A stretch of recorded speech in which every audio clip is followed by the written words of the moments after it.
Hello guys, yeah, I'm back again. Yeah, and today I want to talk about socializing your dogs. But before that, ensure you hit the subscribe button.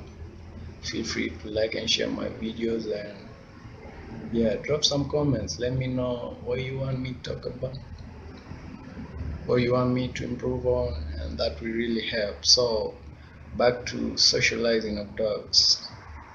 Yeah, dogs are social animals, yeah, and we need to socialize them early enough to prepare them psychologically and physically for the social world. Because if we don't do that, they're gonna be having issues later. So,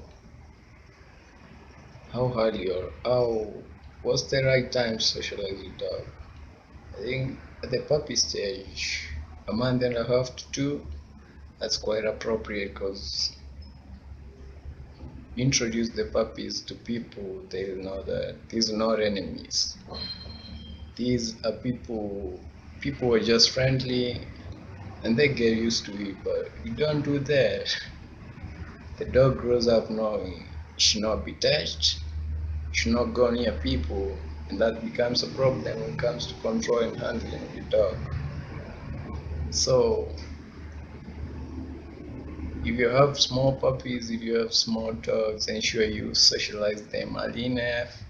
Ensure you having them meet people, ensure you spending some time showing them some love. That really helps the dog. So here is a little bit of me having some time with my little puppies. And feel free to like, share, comment, subscribe. See you next time. Yeah, I'm gonna leave you to see this little video of me having some time with my puppies. See you next time.